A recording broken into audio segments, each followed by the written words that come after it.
I think they become people pleasers. I think that they learn to put themselves last. Correct. They never take care of themselves. And because they're rescuers, right? Right. So what am I going to do? I'm going to run to everybody's rescue. I'm going to rescue everyone. Guess who loves that?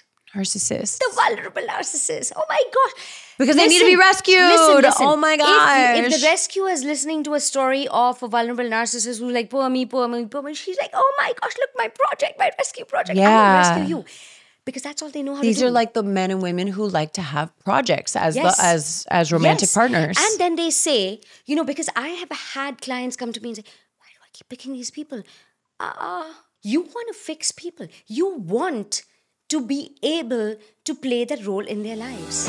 What is up, my friends? Nikki Spolstra here. And before we get started in today's episode, I want to let you know about an exciting opportunity that I am putting together for my audience this Friday, August 2nd at 12 p.m. Eastern. My very good friend and manifestation coach, Jamie Ruiz, and I are going to be hosting a mastermind for the first 100 guests to sign up. So in this mastermind, Jamie Ruiz and I will help you come to understand your own personal power, and we will help you come to learn what it means to create a life that makes you feel like you are the absolute best version of yourself. We're also going to be giving you everyday strategies that you can implement immediately and get results fast. So this is a mindset shift that Jamie and I have been practicing for a long time. And together, I think we can really help all of us have the glow up that we really, really want and crave, and ultimately come to a space of deep inner knowing, which is what my podcast is all about. So I'm really excited. Jamie and I are really excited to host you all for this really like just 2-on-1 experience where we get to chat with you more in depth about these strategies and how she and I have come to a place where we feel like this in our own lives. So again, that mastermind is this Friday, August 2nd at 12 p.m. Eastern. And if you can't make it, don't worry. As long as you're registered, we'll be sending you the video recording of the session. So remember, it's the first 100 users to sign up. I can't wait to see you there. And with that, let's get started with today's episode. Thanks to Sana Skin Studio for supporting the No podcast. Sana is a skin studio that is shifting the relationship with your skin and your products through goal-driven facials, real guidance, and clean skincare.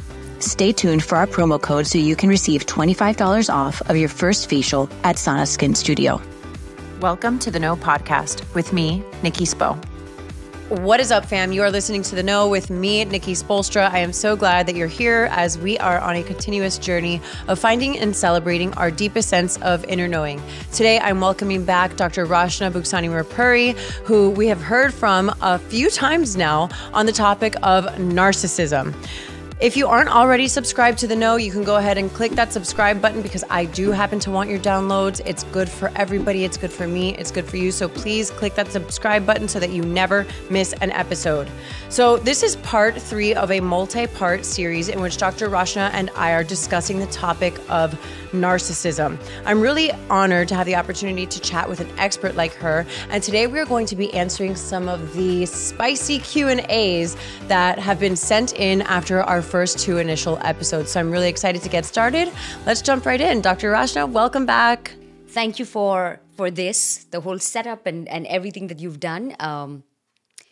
I wish you nothing but big success. I'm so excited to have these conversations, and I feel like I learn something every single time, and I know that our listeners are too. And so I was actually sort of surprised that last time we didn't actually get a ton of questions about family roles. Yes. A lot of it, people have a lot of questions about like narcissism in romantic partnerships or their boss or, sometimes Yes. friends, but like sometimes a sibling. Yeah. But today we're really going to do a deep dive into this. And I'm so glad that we're covering that today because there's a lot there. And obviously like our families of origin are so important and they mold us into who we are as adults. So, and they play such a crucial role in the development of our personalities, right? Of like who we become truly. Absolutely. So let's start by talking about exactly that. Like, what is the family of origin's role in a young child's personality development? And like, what are the roles that are given to the children? Okay.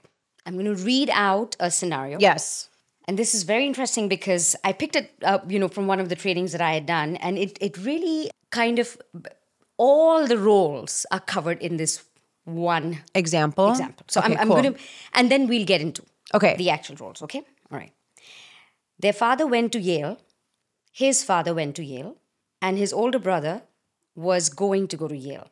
The pressure was unyielding, and only when the eldest brother participated in this aspiration and enthusiasm was there an opportunity for connection with their father. And for the longest time, the elder brother was able to toe this line, but his interests lie elsewhere. His anxiety for some academic classes was overwhelming, and his grades, while solid, were not likely to achieve the end game of going to Yale. He was also more interested in pursuing a fine arts degree and wanted to actually get into a studio arts program.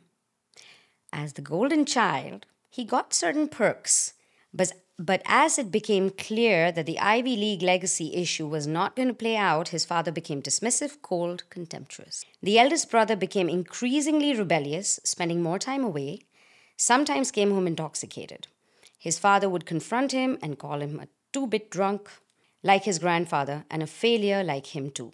Ultimately, when he graduated high school, not only did he not enter art school, he took a really low-wage job and moved in with his girlfriend's family. The youngest brother had been labeled as the problem for the longest time. His inattentiveness resulted in numerous school reports, failures in school reports, and his father would issue terrible punishments, which his mother would reluctantly mete out.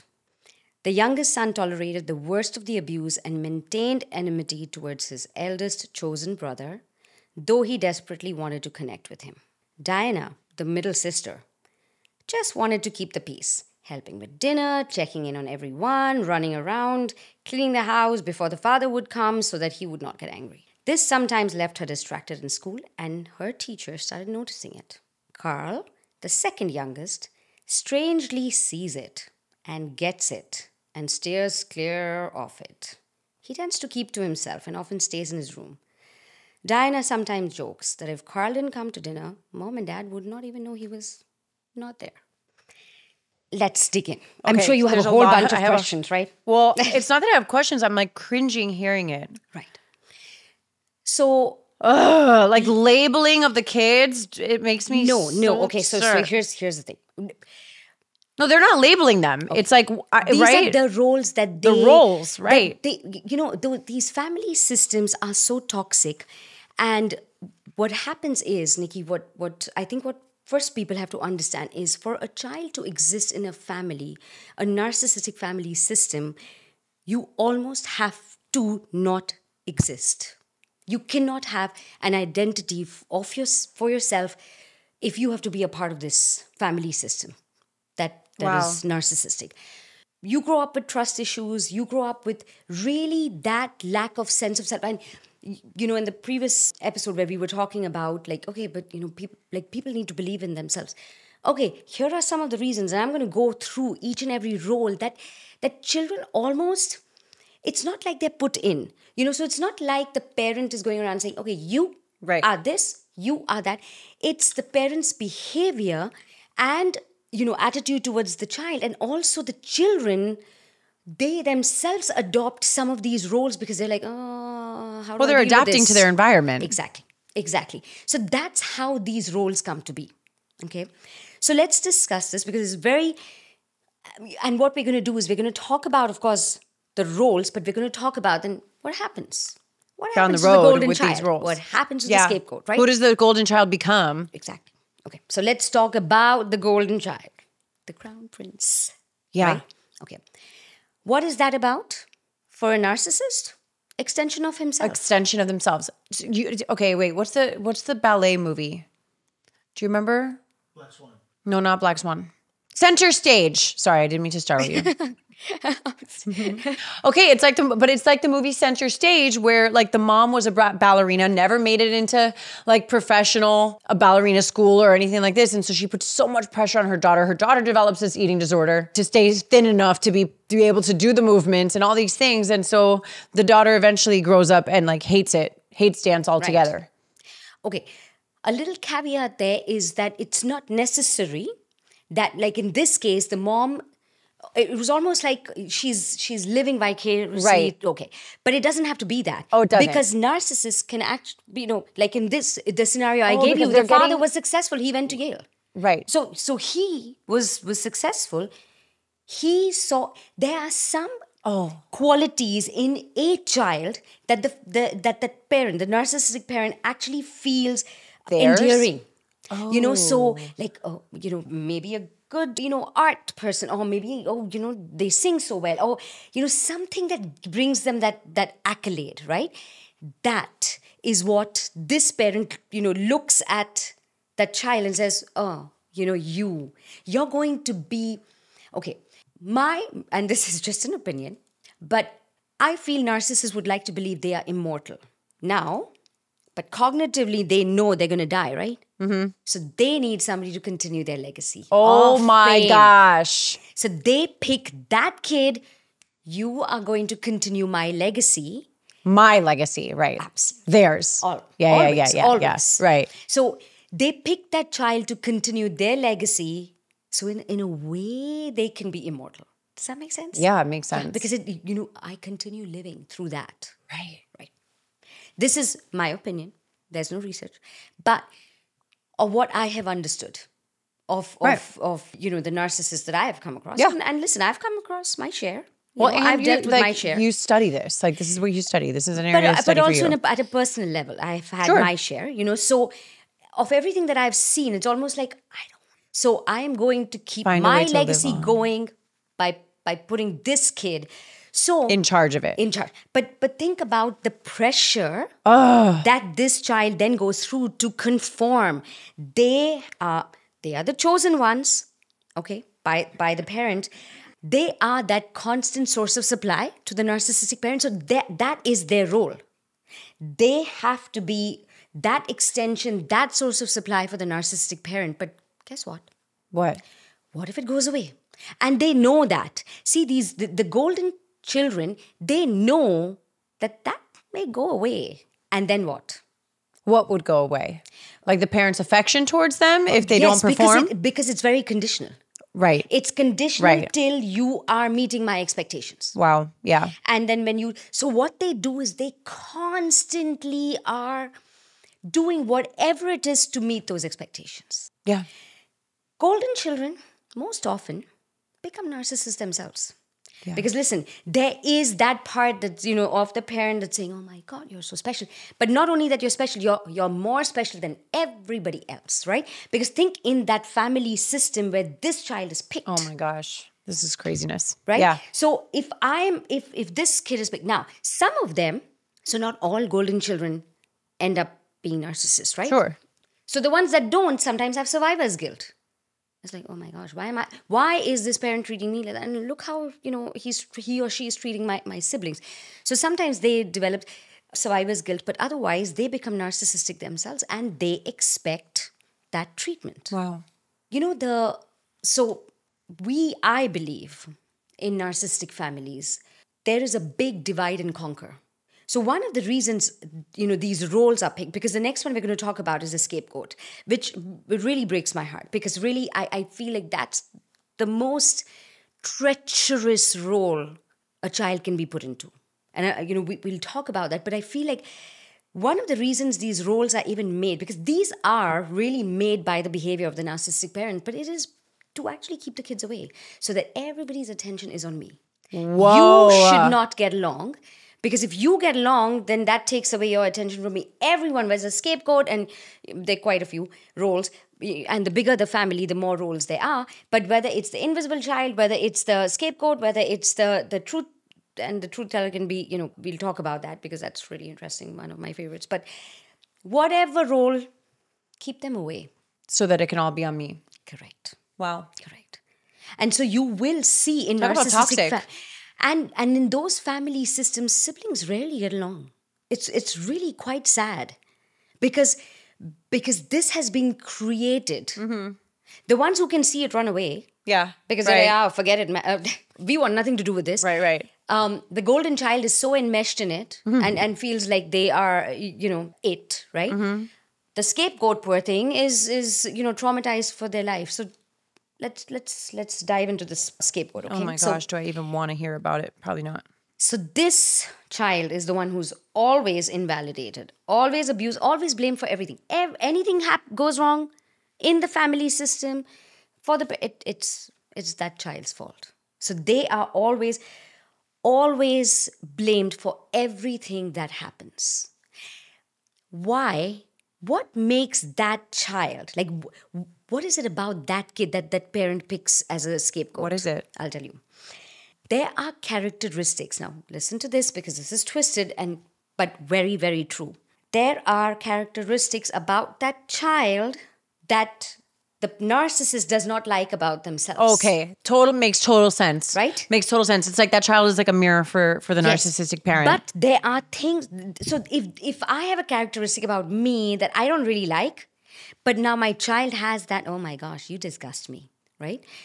It's actually I disgust me. Yeah. But then I am, no, because why? Because I'm a narcissist. I'm not going to do that. So you are going to bear the brunt of me not liking something about me. Go ahead. You know, it's wild because like in parenting, those triggers come up all the time, right? Correct. Where I like will look at, and I have three very different children. They're all very different from one another.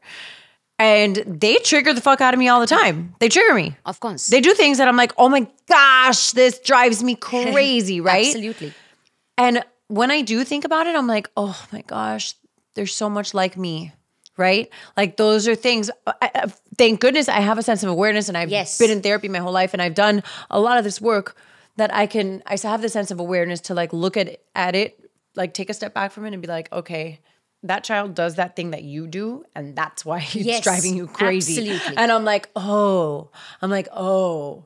maybe look at that within yourself and also like have tolerance. And we talked about like having a little bit of tolerance like last episode. Yes.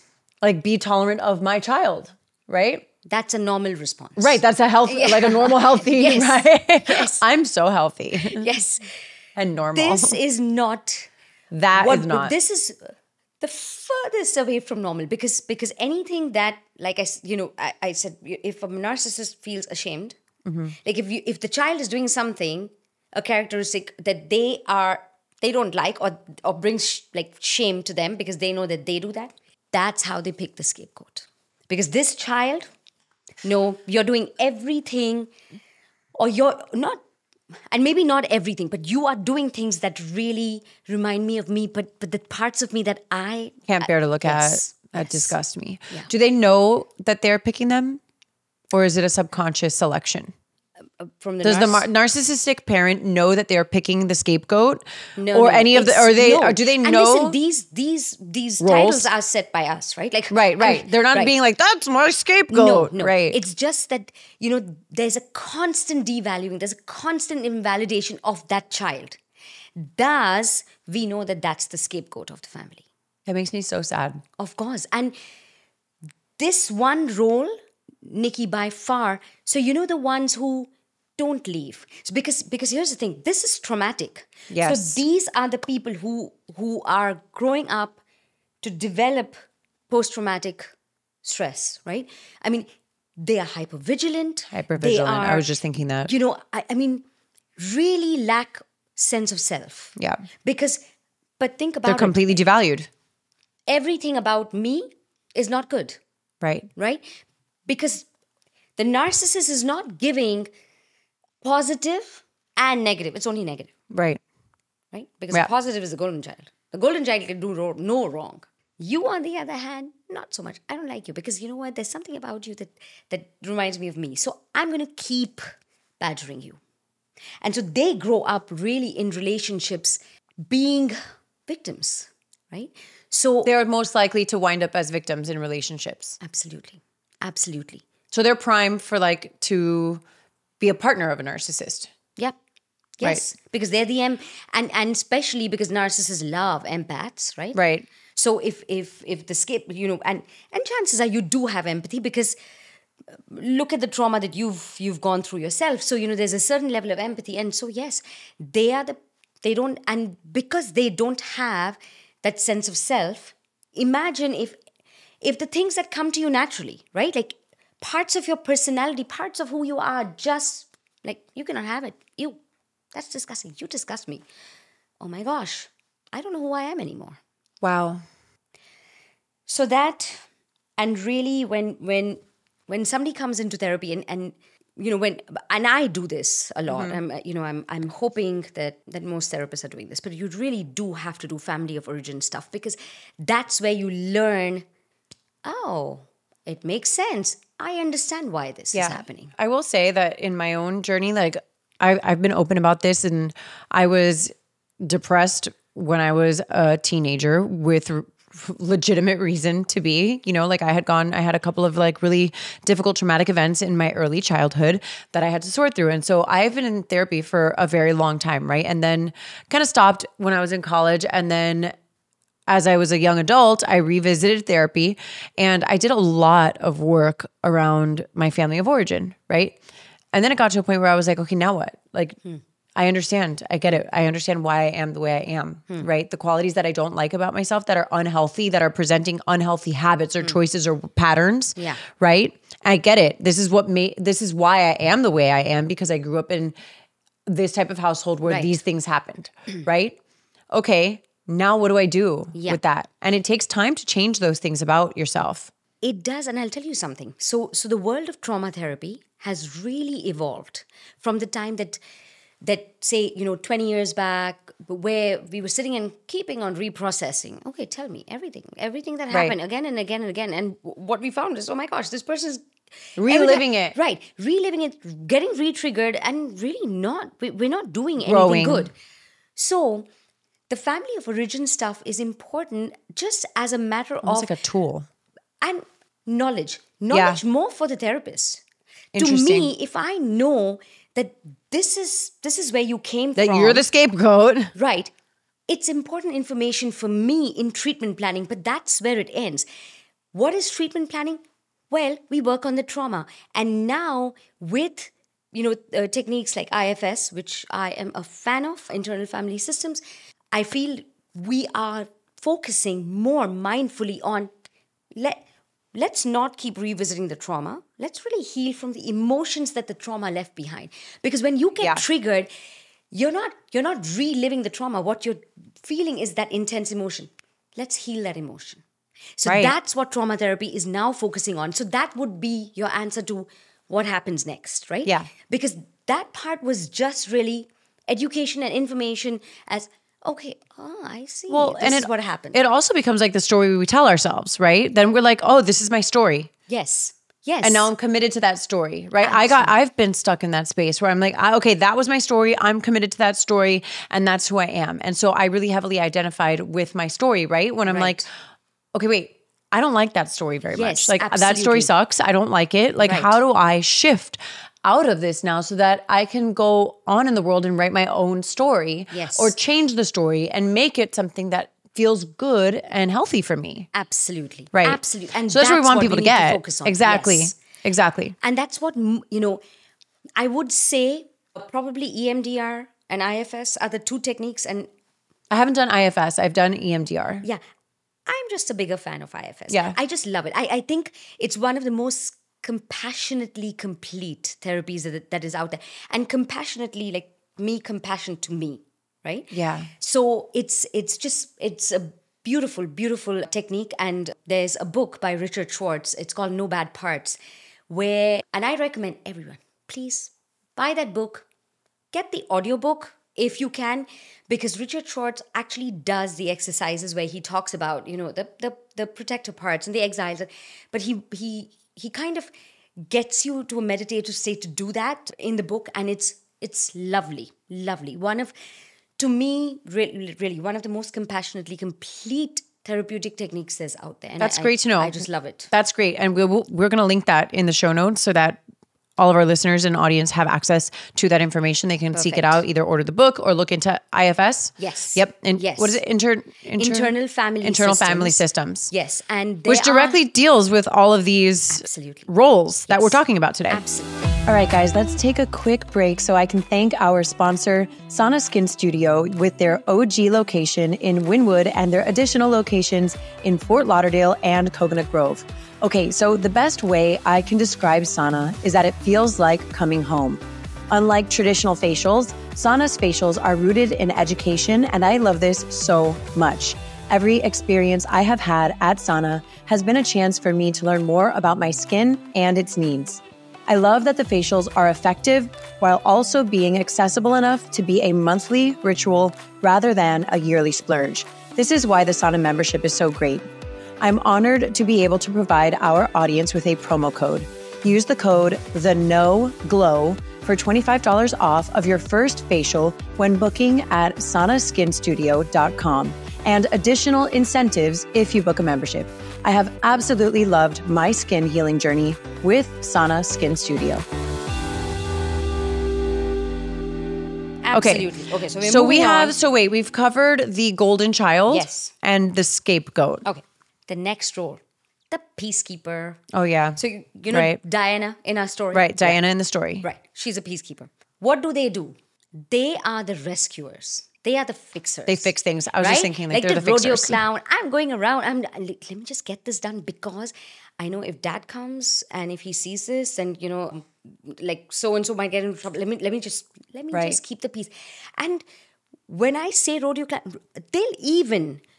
I have seen peacekeepers in those environments like, I'm just going to be the funny one because let's just lighten the mood, you know, because this is too tense. So I am going to play that role of let's just keep the peace. Now.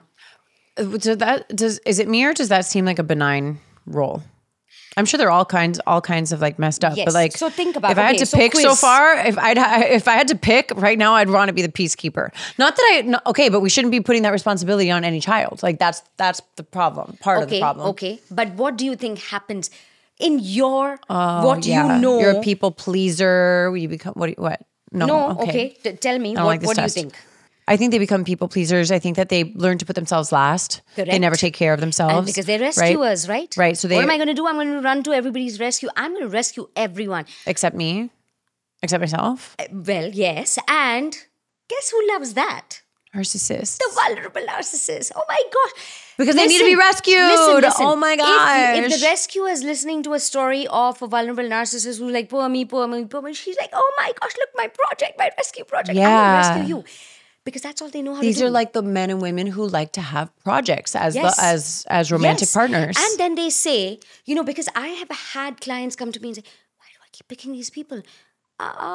Because there's a part of you that loves rescuing people. You want to fix people. You want to be able to play that role in their lives. I'm like doing this like math in my head. I'm like, I'm definitely not that. I'm like, I need you to have your shit together big time. I'm like, I don't have room for the project, but and listen, I'm the project. I need lovely.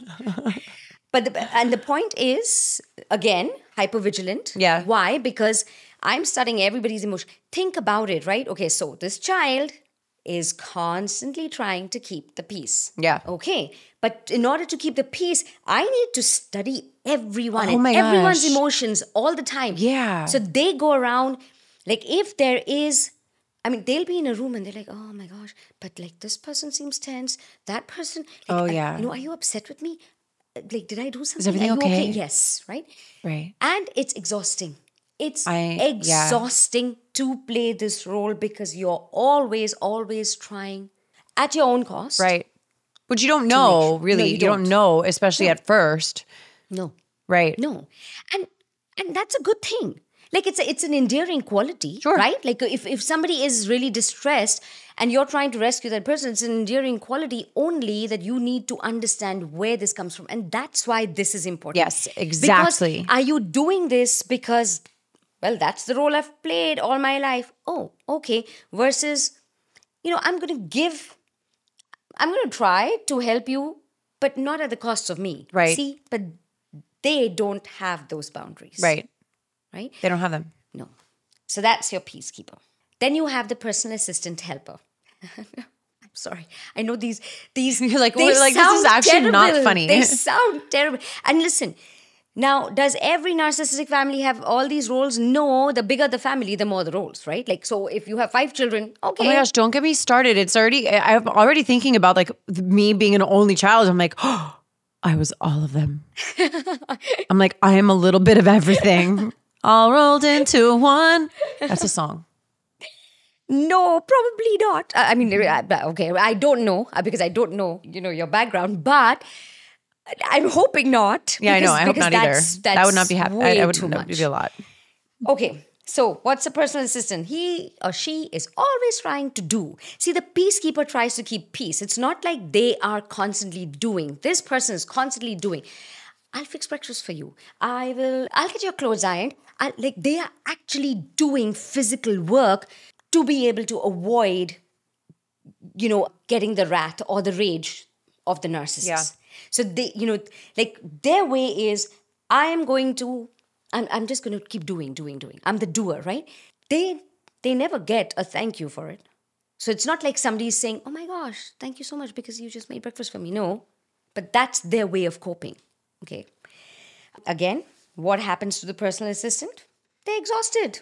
If I had somebody on guard the whole time just running around and doing errands because they need to keep they need to keep it okay, or they need to deal with what the chaos by constantly doing, I'm exhausted. Well, it's also like I keep coming back to this idea that we shouldn't be placing adult responsibilities, Correct. On like children. emotional or physical, on children. Right. But think about the child. As children, we always want to gain approval of our parents. Of course. Right? We deify our parents. Right. And I've never, listen, we see children in my practice. Nikki, there's no child who's coming in and saying, by the way, I think my dad is a narcissist. For them, their parents are everything.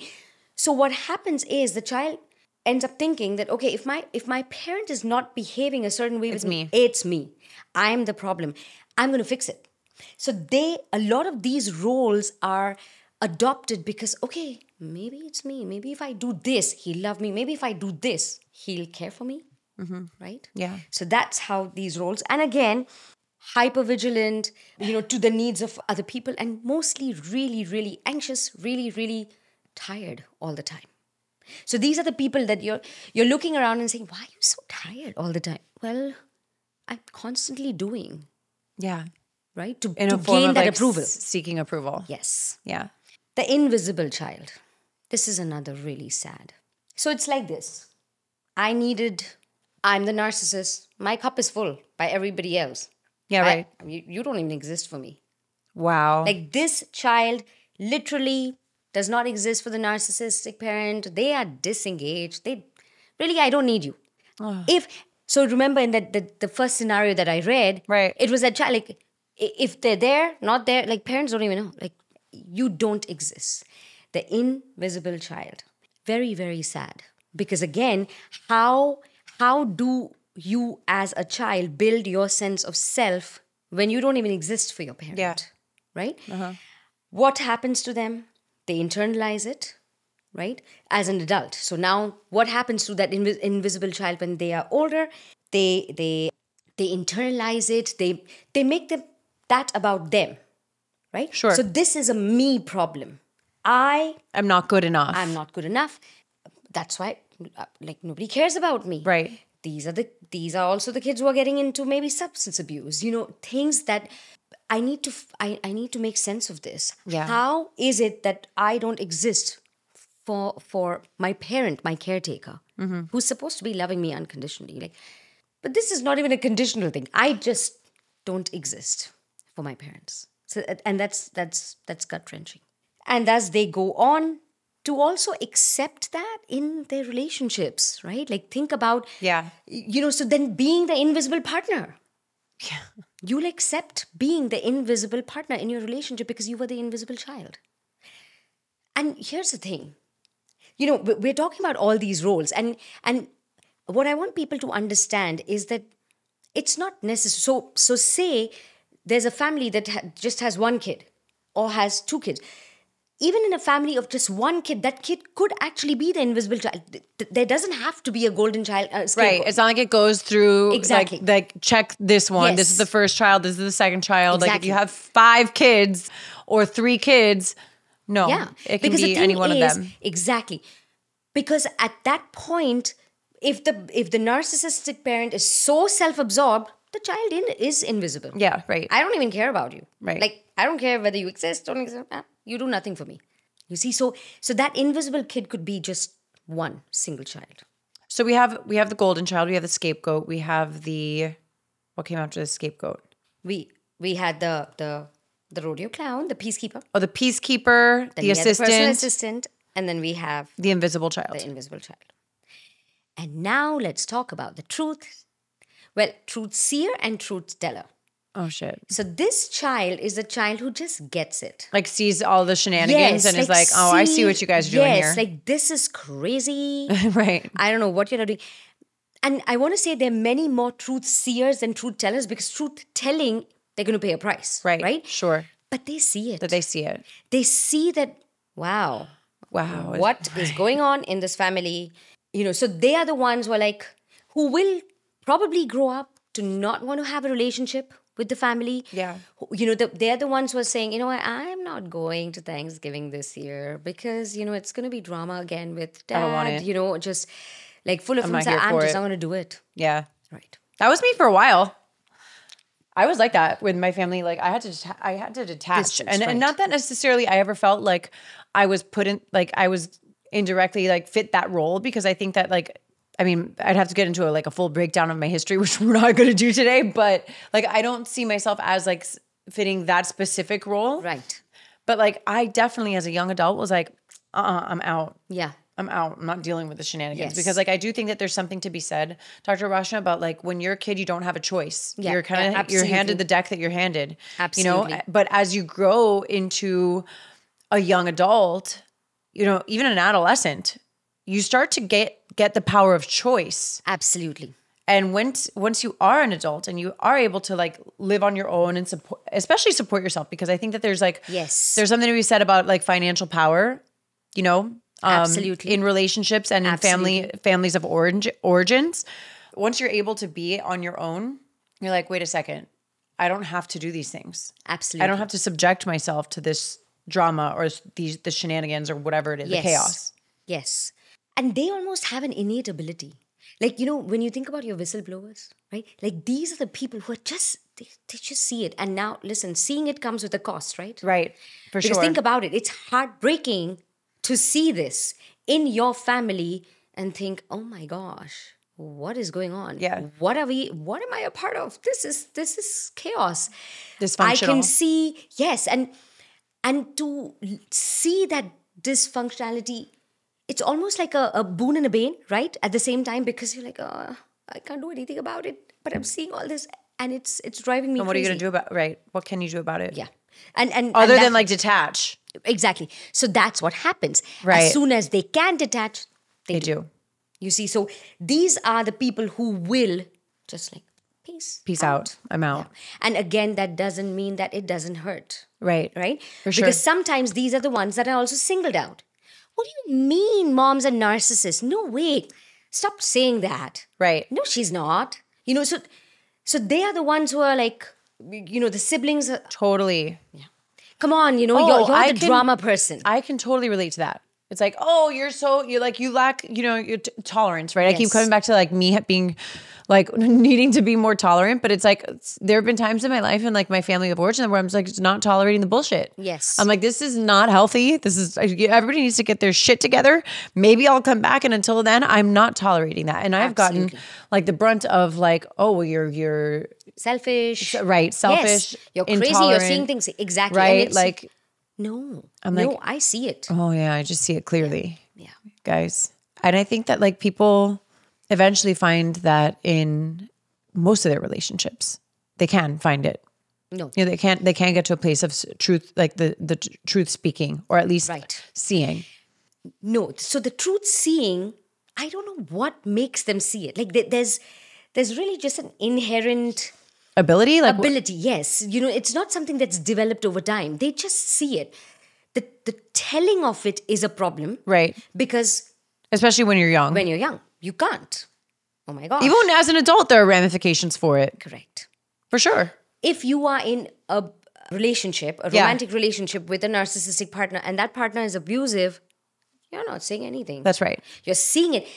And that's what makes, again, this role also so challenging because, oh my gosh, I'm in it. I see it. I see what's going on. It seems like that person has to operate outside of their integrity. Outside of their integrity, or they have to disassociate? Well, here's the thing. I think what happens with truth tellers is that they get to a point where they're like, okay, I am going to collect my and gather whatever I need to do for myself to get out of this. Yeah. Because I see it so clearly, right?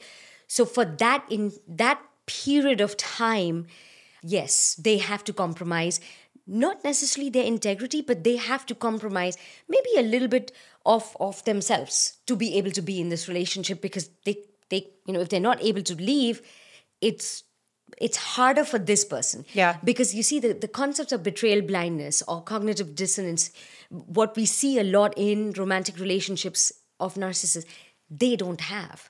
So it's like, I'm seeing this clear as day. It's not that, like, I have a client who, she's actually going through a divorce right now. And for the longest time, Nikki, I mean, the husband had left. And for the longest time, I think her friends were telling her, like, okay, he's like, he had left as in, but not filed for divorce. But, like, people around her were telling her that, I mean, look, he's not coming back, it's going to... She's like, no, he will. I just think he didn't think about this very clearly. But that was what she believed. Yeah. Right? In this case, you can't even tell yourself that, because you know exactly what's going on. So that's what makes this role extremely challenging, especially if you can't tell. If you can't Right. speak out. The last one is the adherent. I don't even know what that means. I don't know what that means. So these are just people who really don't see it. So this is the opposite of your truth seer, because they're like, no, that's not what's going on. That's lovely. They actually don't see it. They will go along with everything, just like you are passively saying yes to everything. Yes. Is it because like they're trying, but they're not trying to keep the peace, like the peacemaker? No, but they just don't see it. They don't see it. It's okay. So the idea of the cognitive dissonance, right? But explain that, because not everybody knows what that is. So the best way to explain it is, the fox and the grapes story. No, I don't know it. Okay, I'll tell you. So it's the easiest way to explain the concept. So the fox sees a bunch of juicy grapes hanging from a tree, wants to get them, of course, because they're juicy grapes. So tries to leap, a few times, is not able to reach the grapes, and then gets frustrated and says, you know what, they're sour grapes anyways. Yeah, it doesn't matter. They were not good anyways, right? Mm-hmm. So that's cognitive dissonance. Okay. It's almost making yourself believe that no, that this was not good, right? And why? Because that's a protective measure. Right. You need to... This is a protective measure. Right. Yep. For the adherent, this is a protective measure where if I don't see it, it ain't happening. It's a form of... Yeah. It's like putting your head in the sand, like an ostrich. What do you do in your future relationships? The same thing. The same You thing. replicate it. Absolutely. Why these patterns are important is because to understand that most of these patterns actually do continue in our relationships. Yeah. And, I have so many people who are struggling and who come to me and say, I don't know why. Like, it's a pattern of bad relationships. And that's why shedding light to some of this is important, where you can understand that this is the reason, maybe. And just to understand that, hey, you're not a crazy person, but this is what you were subjected to. Right. And so, of course, you're going to continue those patterns because that's all you know. So how do we move from there to a point where we can make better choices? Absolutely. And choices that aren't just out of habit, that aren't habitual, that are actually in our best and highest interest? If any kid, now adult, after listening to this, feels that they may have been a part of a narcissistic family system, go get therapy. But please don't go and keep revisiting your past. What you need to do is have a trauma-informed model. Because no matter what role you're playing, it's traumatic. Well, I think that that's super important to note, because I've been to different therapists in my life, and just like in any other position, not every therapist is created equal. Not all of the therapists are going to be amazing. No. Like, you do have to spend time, and it's hard because you have to spend time and you have to invest money and your energy to find a fit that's good for you. Absolutely. It's not always super simple. Absolutely. And it's hard to have to like go and then catch somebody new up, you know, on like, okay, well, this is what happened. Or Exactly. blah, blah, blah, right? It's like, Right. It's frustrating to have to do that sometimes. And what I would say is, if you can find a therapist that actually has knowledge and background in dealing with narcissism, and now we have a training, Finally, we have a training, because we've actually never in our field had a, certified training to, help victims of narcissistic abuse. We do. So and a person who's going to go through it is a person who's passionate about helping these people. Right. So you really do have to go to someone who has a background, who has an understanding about these things. Otherwise, they're never going to get the full picture. It's as simple. Personally, I did not do the bulk of my healing until I found a trauma-informed specialist who was informed with how to deal with. I found a trauma psychologist who was informed on sexual abuse and what that is like. Right. Okay? Because that's not in everybody's wheelhouse. It's just not. No, it's not.